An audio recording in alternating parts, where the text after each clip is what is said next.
नमस्कार दोस्तों, कहानियों की दुनिया में आपका बहुत बहुत स्वागत है। तो हम सुन रहे हैं क्राइम एंड पनिशमेंट और मैं उसका हिंदी अनुवाद आपके सामने प्रस्तुत कर रही हूँ। Crime and punishment Russian writer द्वारा लिखा गया एक नॉवल है। तो अब तक हमने कहानी में पढ़ा कि एक नौजवान है जिसका नाम है रस्कोल्निकोव। वो एक बिल्डिंग की तरफ बढ़ता जा रहा है। उसके मन में बहुत डर है और वो डर किस वजह से है। तो वो उस बिल्डिंग के अंदर जाता है और एक फ्लैट की घंटी बजाता है। उस फ्लैट से एक बूढ़ी औरत बाहर निकलती है। वो उसे फ्लैट के अंदर बुलाती है और रसगोल्निकोव उसे अपनी एक घड़ी देता है। तो वो जो बूढ़ी है वो एक पॉन ब्रोकर है। मतलब वो चीज़ों को गिरवी रखती है, लोगों की चीज़ों को गिरवी रखती है और उन्हें उधार पैसे देती है। तो ज़ाहिर सी बात है कि उसके फ्लैट में महंगी चीज़ें भी होंगी और बहुत सारे पैसे भी होंगे। तो रसकोल्निकोव का जो असली इंटेंशन है वो है उस बुढ़िया का कत्ल करना। क्योंकि रसकोल्निकोव बहुत ही गरीब इंसान है और उसे लगता है कि अपनी गरीबी से छुटकारा पाने के लिए उसका हक बनता है कि वो ऐसा कुछ करे।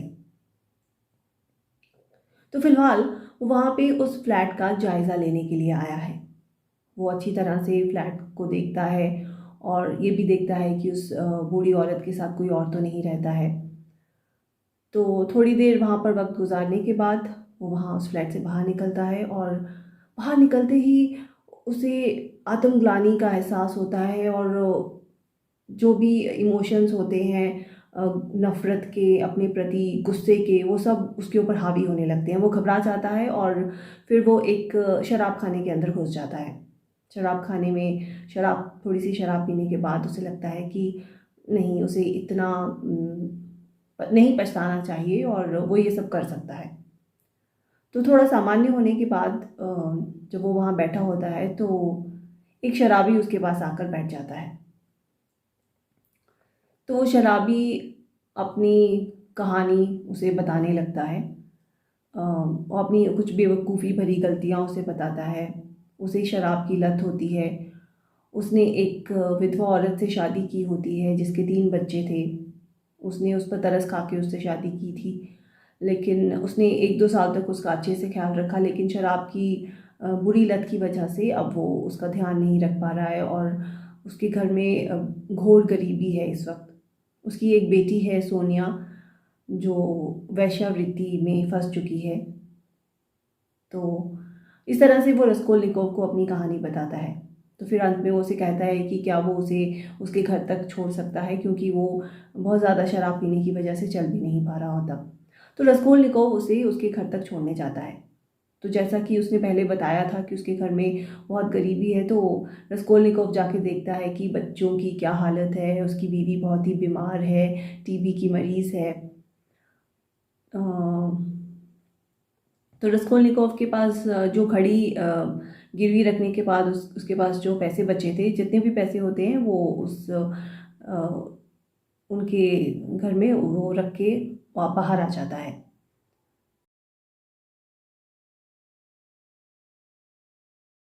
तो उसकी माँ लिखती है कि किस तरह से उसकी बहन के साथ एक बुरी घटना हुई थी और अब वो उससे बाहर निकल चुकी है। वो बताती है कि उसकी बहन एक गवर्नेस के तौर पर एक घर में काम कर रही थी, जहाँ पे वो बच्चों की देखभाल करती थी और उस घर का जो मालिक था उसने उसके सामने एक गलत प्रस्ताव रखा था, जिसका उसकी बहन ने पूरा विरोध किया था।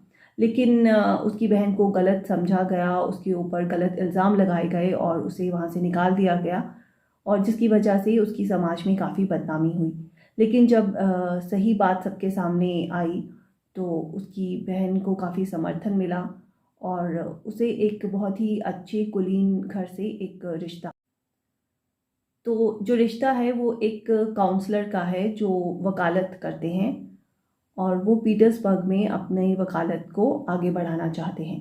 तो उसकी माँ को और उसकी बहन को ये रिश्ता सही लगता है, क्योंकि वो उस गरीबी से बाहर निकलना चाहती थी और उन्हें लगता था कि पीटर्सबर्ग में जाकर के रसकोल्निकोव के पास वो रह सकती हैं और रसकोल्निकोव को भी इस रिश्ते से फ़ायदा ही मिलेगा। तो वो इस रिश्ते के लिए हामी भर देती हैं। अब उसकी माँ लिखती हैं कि वे कुछ ही दिनों में वहाँ पर आने वाली हैं। अब रस्कोल्निकोव इस खत को पढ़ता है और इस खत को पढ़ने के बाद उसका क्या रिएक्शन होता है हम कहानी के अगले भाग में सुनते हैं।